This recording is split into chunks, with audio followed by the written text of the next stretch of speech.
I agree with you saying that it's something where you look at Rand and you go, you gotta be effing kidding me. Is this the straw that breaks the camel's back? Welcome to the Lions of Liberty podcast. Here is your host, your guide, your shining beacon of liberty, Marc, Clair. Welcome back to the Lions of Liberty podcast. This is episode number 124. I want to invite you over to our website, lionsofliberty.com/124, where you can find the show notes for today's show.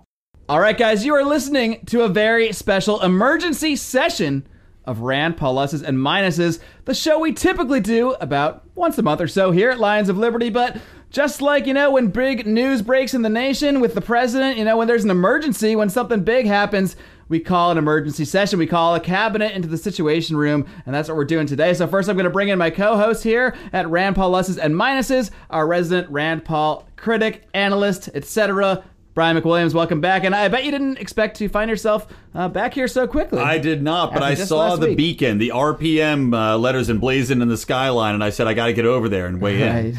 And, the reason we're calling this emergency session here is because just this past week here, we had the big Iran nuclear deal that President Obama struck with Iran. It's been cheered by anti-war progressives, cheered by many libertarians. But one Rand Paul himself came out very strongly against this deal, and this has certainly caused a little commotion in the liberty world, as Rand is often apt to do, as we know, which is the whole reason this show even exists in the first place. But before we proceed, we have a very special guest we've brought in to discuss this issue today. He is the host of AntiWar Radio on KPFK on Sundays here in Los Angeles, as well as the host of the 5-day-per-week Scott Horton Show from 12 to 2 p.m. Eastern on LRN.FM, the Liberty Radio Network. He is the one and only Scott Horton. Welcome back to the show. Hi, guys. Thanks for having me. Absolutely, Scott. And before we really talk about Rand and his response to this, why don't you just tell everybody out there what you know about this nuclear deal with Iran? Is this a positive development for anti-war folks and for those with individual liberty as their foremost priority? Yeah, absolutely. We've had a Cold War against Iran ever since they overthrew the American sock puppet dictatorship in 1979. And ever since about the mid-1990s, the Israelis have made the nuclear issue, and the Americans have taken it up, obviously, especially in the Bush years, as the excuse basically to beat them over the head and punish them for declaring independence from the empire. And so what happened was they figured out that if they had a sophisticated enough civilian nuclear program, but pregnant with possibilities, that maybe they could bring America to the table and find themselves brought back into the so-called international community, get the sanctions lifted, and start having a normal relationship. And that's been the goal from the beginning of the campaign of the current president over there, is to finally end the global Cold War against Iran, obviously led by the United States. And so it worked. Bush and Cheney, they had the attitude that, well, we don't talk to evil, we defeat it, and all this kind of thing. While they had that attitude and refused to negotiate with the Iranians, who were offering to negotiate with them way back then, in the meantime, they ended up spinning 20,000 centrifuges and enriching quite a stockpile of uranium, still only to electricity grade, but they proved that they had mastered the fuel cycle, and that if America and or Israel ever followed through on our threats to launch a preemptive war against them, or so-called preemptive anyway, that they would, they're showing without saying it that they have the capacity to then decide to make nukes. But up until then, they've had the attitude since Bush, and even before, but especially since Bush called them part of the axis of evil, they said, hey, we are not. Look, our hands are up. We're members in good standing of our safeguards agreement with the IAEA. There's no illicit nuclear program here. Come on in, look at our books, inspect away. And everything that they've pursued in terms of nuclear technology since then has all been legal. They've not been in violation of their safeguards agreement, which is their deal with the IAEA, that they're allowed to inspect and verify that they're not diverting their nuclear material to any military purpose, as they're obligated to under the Non-Proliferation Treaty, which they're signatories to. And so they've ended up building a pretty robust nuclear program and bringing the Americans to the table. And they are pretty desperate to come to the table because their economy is a shambles because of the sanctions, and also because especially, I guess, their entire government policy but particularly under Ahmadinejad, he was a terrible Keynesian and just really inflated the money supply and wiped out the middle class and ruined a lot of things for a lot of people. And they're really desperate to get back on their feet. The whole population are. And they're under crippling sanctions, which are depriving them of much more international trade than any, kind of blockade against weapons or anything like that. We've ended up, depriving them of medicine just because companies are reluctant to even engage in commerce with the Iranian central bank or, with any large distributors tied to Iran or anything like that, because who wants to go and cross the U.S. Treasury? Not me, right? So CEOs all over the place have decided to just forget it and not even trade with Iran because of the danger to their own interests. And so they've been deprived of, things that they really need, life and death type medicines and these kinds of things. So on their side, that was their motivation to come to the table. I guess Obama's motivation was to prevent this thing from going much further and leading to a war. And under the, stated premise that America will not allow Iran, under the theory that they're even making them, to make nukes. And so he's actually got them now to agree to scale back their nuclear program to great degrees, from 20,000 centrifuges down to 6, to scale back the quantity of enriched uranium that they're holding at any given time to basically whatever they need at the time, and not keep much more of a stockpile than that, much less than could even be further enriched to make a weapon. And they're agreed to convert their heavy water reactor at Iraq, which produces plutonium, which theoretically could be used for a weapon, even though they don't have the facility to reprocess it, which they would need. And they certainly wouldn't be able to do any of that without the whole world knowing anyway. But anyway, they've agreed to completely reconfigure that reactor so that it does not produce, is not even the slightest danger of producing weapons-grade plutonium as its waste. And they've agreed to expand inspections beyond any inspection regime in the history of the Non-Proliferation Treaty, which, again, they're already under. They already have a safeguards agreement, but now they're adding an additional protocol and all kinds of additional measures, which will allow inspections at their mines, at their centrifuge factories, where they create the centrifuges, even where there is no nuclear material there, but just to keep count of each and every centrifuge as they come out of the factory, and all of these kinds of things. And they're scaling back their uranium, their ability, they're expanding inspections, and that's the vast majority of it. I feel like maybe I'm missing something out. But anyway, in exchange, they're getting a lifting of the sanctions from the EU, the UN, and the United States. And hopefully this will be the real beginning of the end of the Cold War between the U.S. and Iran. And I don't want to be allies with them. America has been fighting for Iran in Iraq for the last 13 years, and it's been an absolute catastrophe. More than 1 million people have been killed, and they've been up to no good there since before the Iraq War. They even helped lure the Americans into the Iraq War, if you go back to 2002, the neocon idiots. Right, wasn't Chalabi, I believe, was sort of aligned with the That's right. the Iranians, and he and I know this stuff from listening to the Scott Horton Show, but I mean, he was really one of the basically the guy that said, "All right, I'm the smoking gun. That's me. I'm the guy that can tell you these weapons are here. So come on in." So this stuff goes way back. Yeah, absolutely. And in fact, it's funny. I was just spacing out when I was driving around today and remembered this old Tom Clancy book.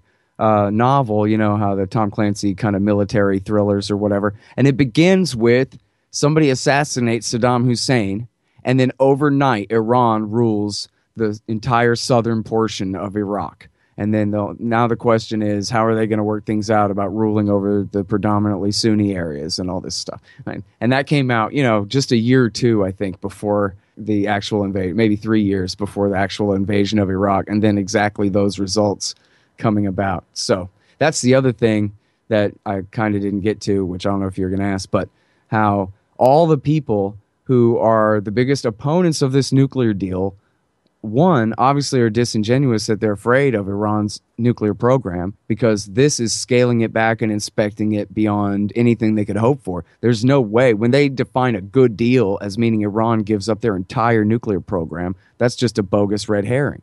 They prove they want a war. And then secondly, almost to a man, the leaders of this entire propaganda push against it, they're all the very same people who demanded that we get rid of Saddam Hussein for them back in 2002 and back in 2003. Eli Lake is on Twitter all day long, writing in Bloomberg News, hysterical all day long about Iran. Well, he was the number one purveyor of Ahmed Chalabi's lies in the American media. And now we got to sit here and be lectured by him about Iran is getting away with bloody murder here? For God's sake, man.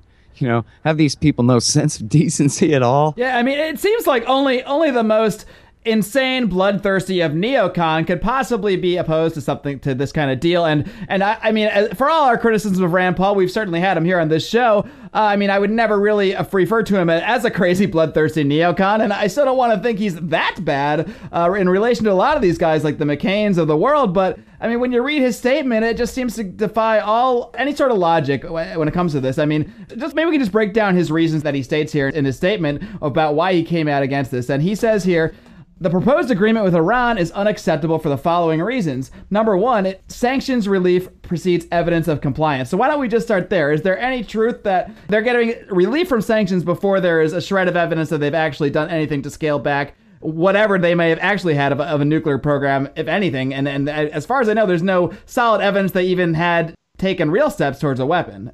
Yeah, no, there were minor research projects, but there was never any coherent nuclear weapons program in Iran, even before 2003.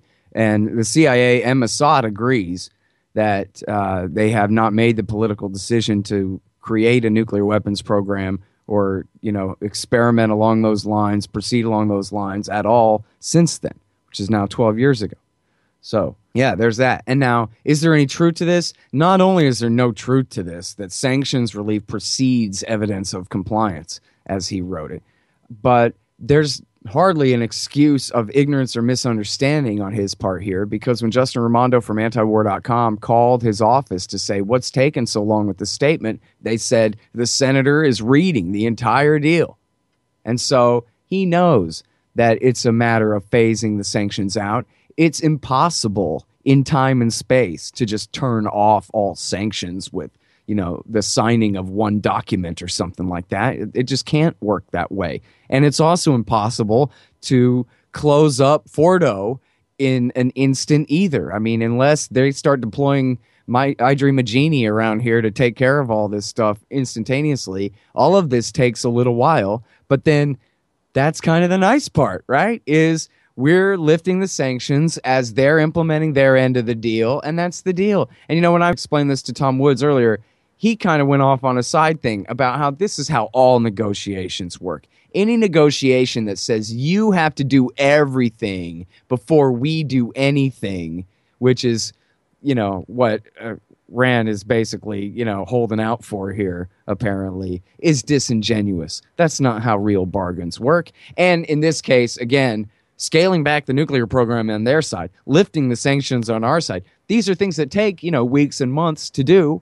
And so they're the perfect kind of thing to happen in tandem. And that's exactly how the nuclear deal has it laid out. So, I'd call him a liar. You don't have to, but I think that he's just, he's trying to make up an excuse for this political decision that he feels he has to make for his own personal ambition at the expense of what's good and right. And in fact, what's at the expense of his own ambition in the end, he'll find out, I think. So why do you think he feels the need to come out so strongly against it? If we have to take him at his word, or his office's word, that he was really reading the whole thing, how could he actually think the reasons he's stating here, that relief precedes evidence of compliance, that he also cites that Iran is left with significant nuclear capacity? Now, that's a very subjective term, significant, but to me, it sounds like right now don't already have significant nuclear capacity, let alone after they scale it back with this. And he also cites that it lifts the ban on selling advanced weapons to Iran. Well, I mean, where don't we sell advanced weapons to at this point in this country? So I don't see how that's even a valid thing to bring up. Well, let me address both of those real quick here. So,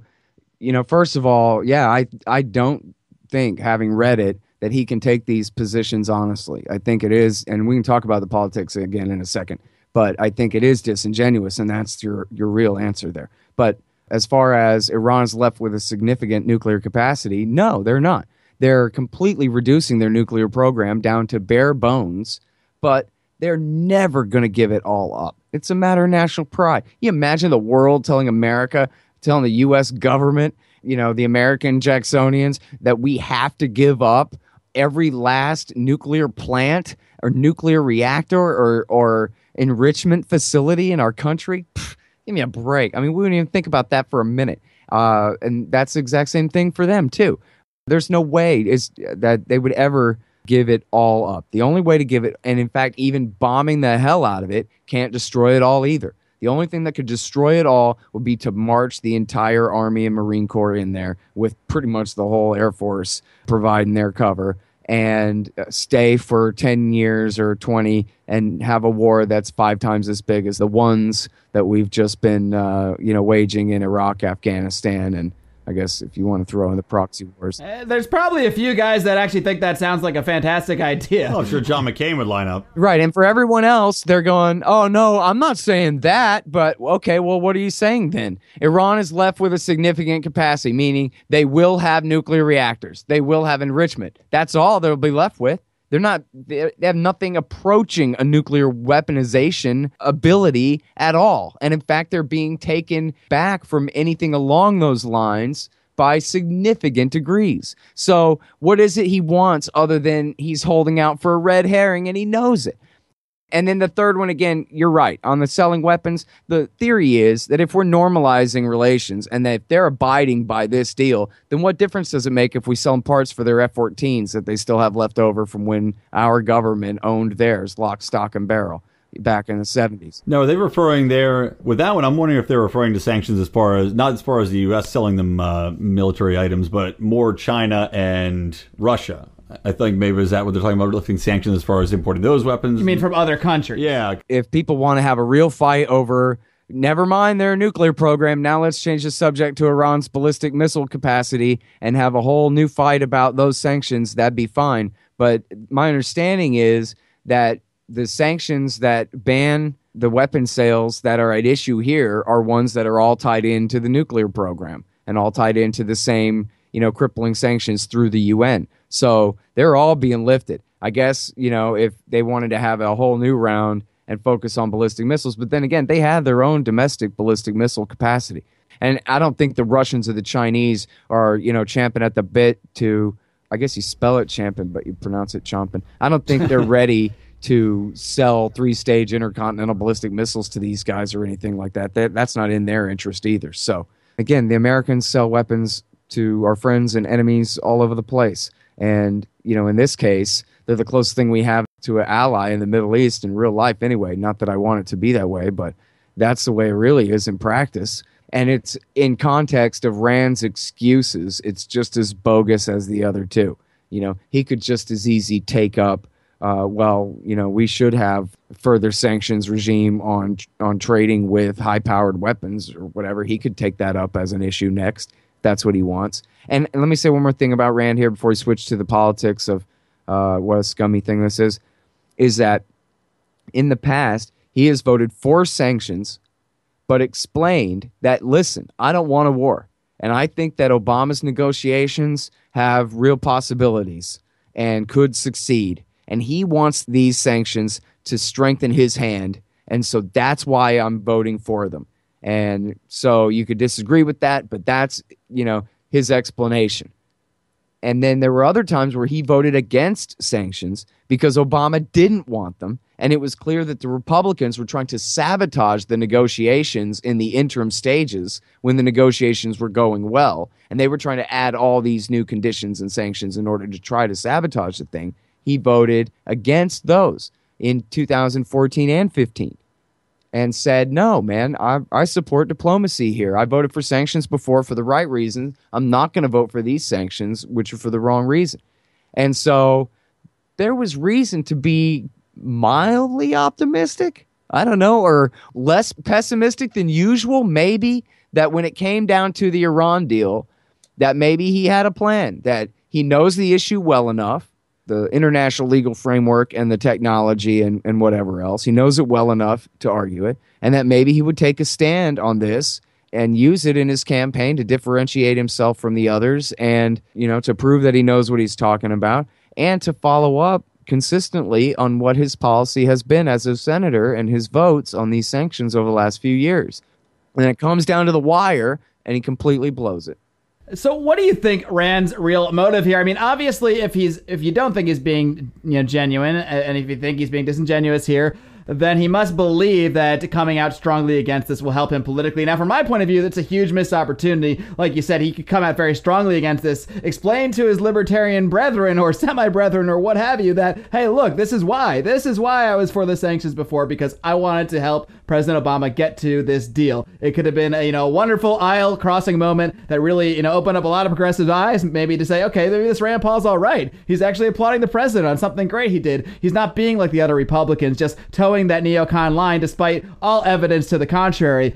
So, I mean, he must obviously think that taking this sort of neocon-y position is going to help him politically. But to me, it really just makes him one of the other guys, whereas, I mean, I don't know if he has a chance to win the presidency if he toes the neocon line or if he takes the anti-war line. But to me, the only way to differentiate himself is to really take a principled different stance than the rest of the Republicans. But sadly, he just seems to be repeating Netanyahu talking points. I totally agree with you that this is bad politics. And now he's got two different campaigns to run, right? He's got the people and he's got the establishment. And I think, and this part is just speculation, but it's pretty credible speculation, I guess, that, it's a fact that he went to the restaurant, and I don't know if he literally kissed the ring or not, but he went and met with Sheldon Adelson. And there had been reports before that Sheldon Adelson was creating the committee to destroy Rand Paul and this kind of thing.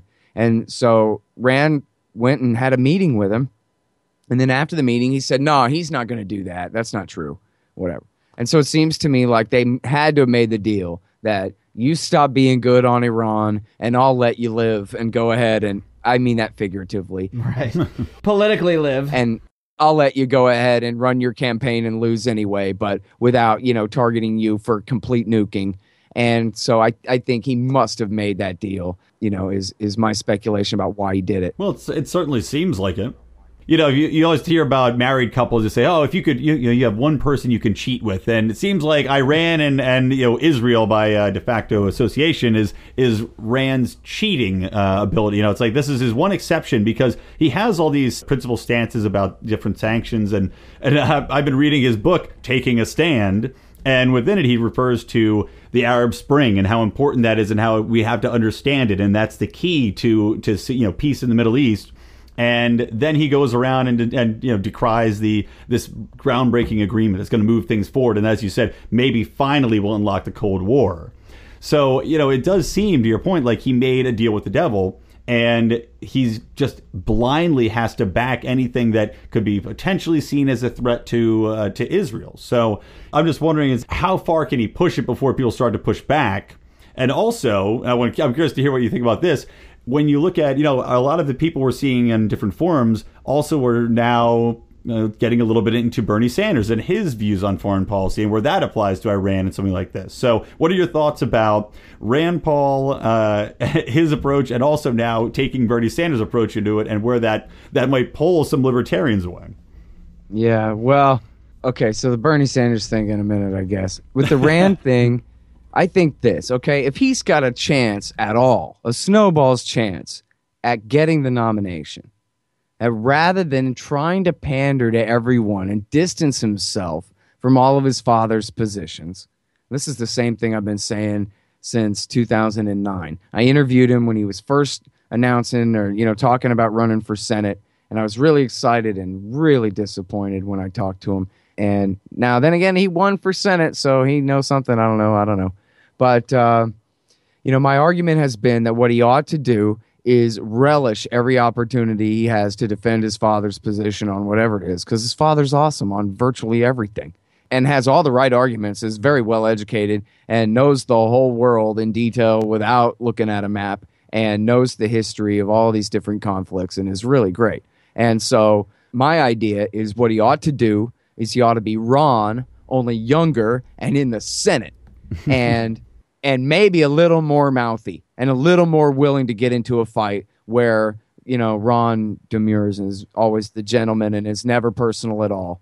And then get up there and just raise hell, man, and change the world, right? Right, because Rand has that ability. And so, but Rand's thing is, and look, I can kind of sympathize with him a little bit or try to empathize with him or whatever, that he's only looking out of his eyes. He can't understand. He doesn't see the context the way I see the context, that what he ought to be doing is being as libertarian as hell and then applying every bit of leadership ability that he has to make America libertarian as hell too, and get into these fights and win them. You want to talk about Iran? Let's talk about how Lindsey Graham's war has been the best thing that anybody ever did to the Ayatollahs ever in Iraq. Let's talk about the Badr Brigade and the guys that power drill people to death over there when they're working for Lindsey Graham and the Ayatollah at the same damn time. You want to argue about, let's talk about who wants to back Al-Qaeda against the three-piece suit wearing clean-shaven chin Assad in Syria right now.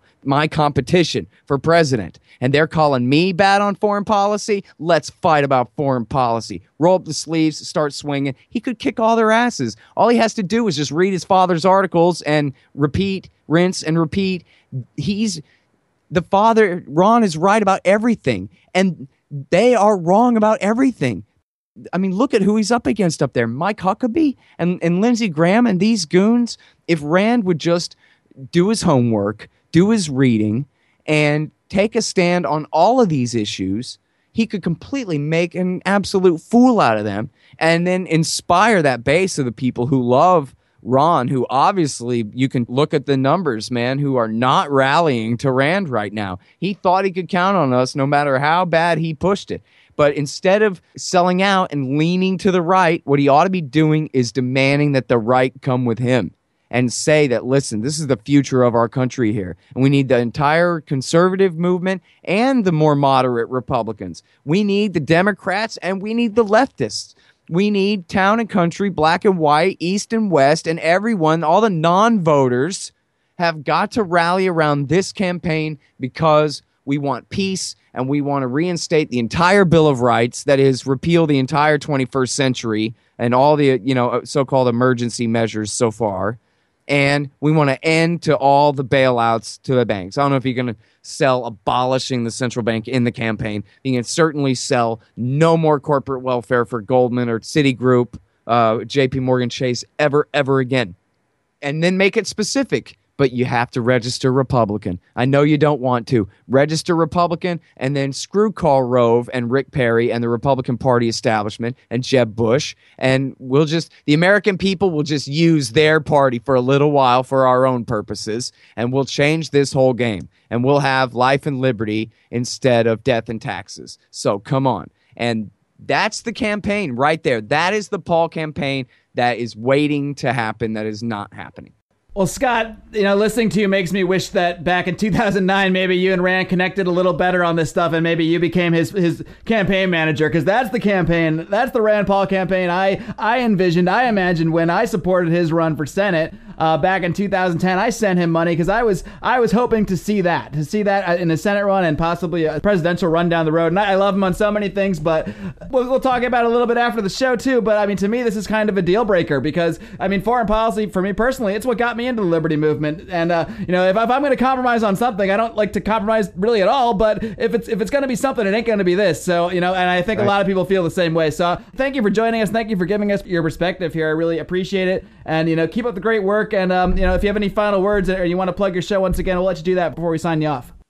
Oh, I'll just say thank you both very much for having me on. And I guess I'll say that the only reason that I'm so upset about it is because of how bad I want to like him and how much potential I see there and all the good that could come from this campaign if he would take full advantage of it the way his father tried to do in 08 and 12. And so I do mean well, as horrible as I sound on it all. But anyway, thank you both. Good night. Thanks, Scott. Take care. All right, it was great talking to Scott Horton there today. Always great to speak with him. Of course, I had him on the show a couple months ago to talk about ISIS. I'll post that, of course, in the show notes for the show, lionsofliberty.com/124. And Brian, why don't we get your thoughts first of all? What did you think of talking to Scott Horton there and his whole analysis of the Rand Paul situation, as I guess we'll call it? We are in the Situation Room, the Lions of Liberty Situation Room. Yeah, Scott, the man knows what he's talking about. He laid it out for us pretty clearly, and I agree with him, completely. Rand really is taking a departure from all these principled stances, and as I have mentioned there earlier in the show, And this is this one thing which it's so puzzling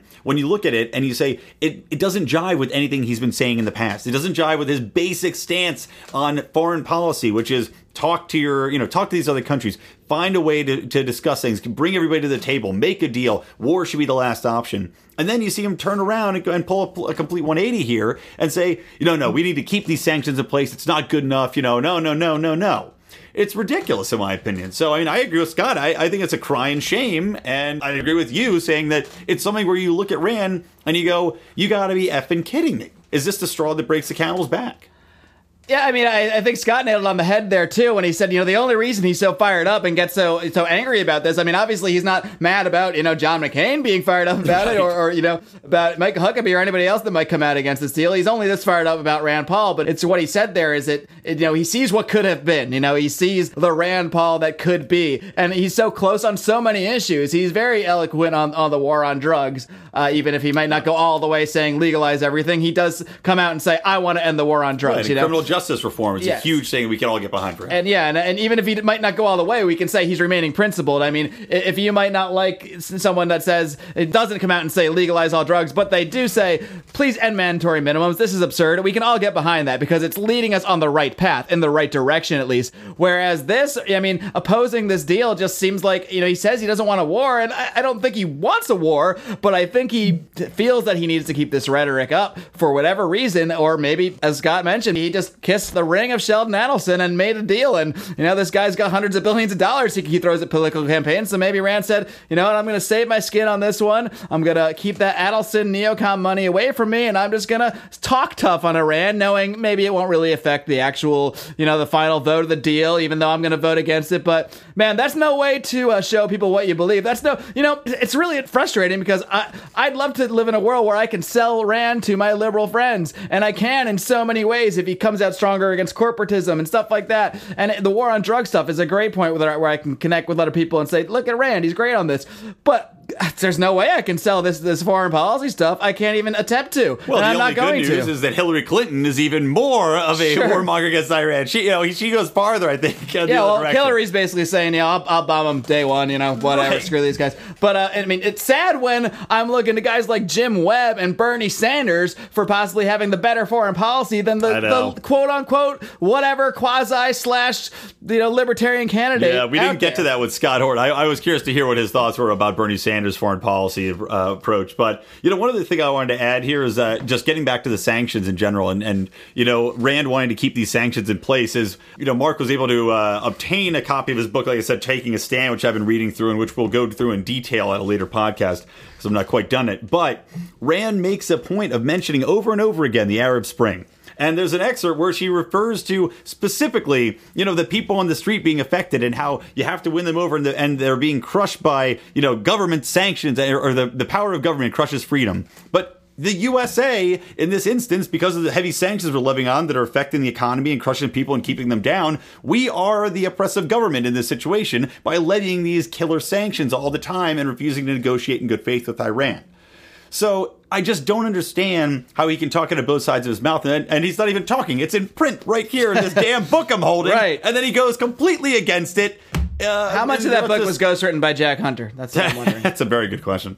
Or anybody. Jeffrey Tucker. I don't know sure who helps him write his books nowadays. There's probably dictated but not read somewhere in the back. Right. So I think it's safe to say that, and we didn't ask Scott to give a plus or minus, but I think we're pretty safe to say It's that. fairly clear. That Scott, as well as the two of us, give this a resounding,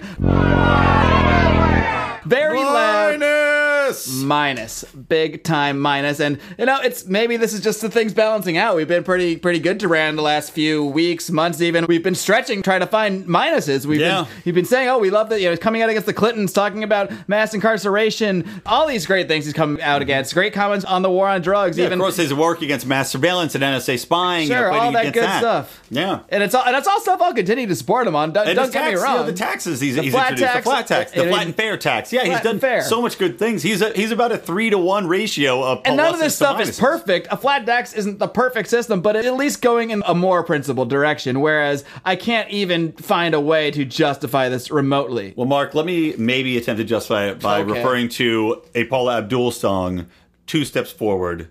and 3 steps back. When we get together, opposites attract. So maybe Rand Paul has been listening to that. He's just taking the 3 steps back. When it comes to and Iran, scat-catting it he on won't Iran. attack or something. I don't know. Sorry, we didn't have time to write lyrics before the show. He's but, Israel we'll work on it. scat-catting is what's happening here. Because anything with Israel, he takes steps back The Rand and Paul betrays his scat-cat. own principles. It's on the podcast. Maybe we should bring the podcast in for the music video. Yes. It's the reference to the last episode. And if you get that, you're awesome because you're one of our biggest fans out there. There you go. If you're also a big fan of the show, hashtag Randy Pants. Why don't you hashtag Randy Pants and say, why the heck is hashtag Randy Pants coming out, being out against the Iran deal? Let's get on him because you know what? The only way to show him that this isn't politically expedient is to show him that it's not. Guess what? I gave Ron Paul $2,500 or whatever, maybe it was $22, whatever the legal maximum was in 2008 when I could barely scratch 2 dimes together, and in 2012. I have not sent Rand Paul, since his Senate run, a dime. And why? It's because of crap like this. Yep, because I'm with you. I'll support you when you're right, and I'll criticize you when you're wrong. But on make or break issues, and to me, foreign policy, when we're talking about life or death, the sanctions are already killing people. We're talking about stuff like this. I don't compromise, and I'm not going to send money to someone who has this kind of rhetoric and takes these kind of stances, even when he's the son of Ron Paul, even when he is good on so many other issues. So that's freaking that. And Scott's right. Just listen to your dad. Ron Paul put out a Liberty report completely praising this deal. So listen to your dad, Rand. Nope.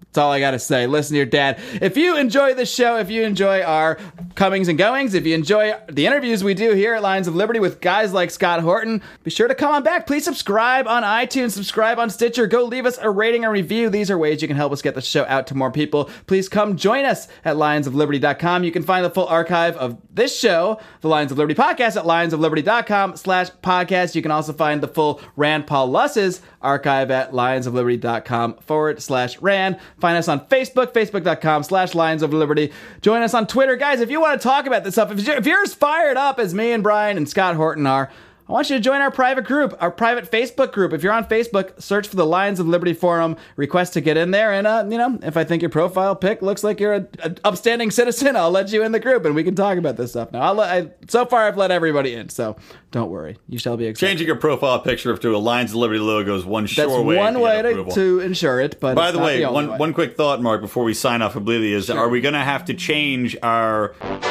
Rand Paul one sentence earlier. Rand Paul to 3 points against the Iran deal earlier, Rand Paul. 3 points against the Iran deal earlier. All right, until next time, guys, live long and live free. Unless you're in Iran and Rand Paul's got his eyes on you, and no, I'm just kidding. 2 steps forward, 3 steps back. We get together at time for an Iran attack. 3 points against the Iran deal earlier.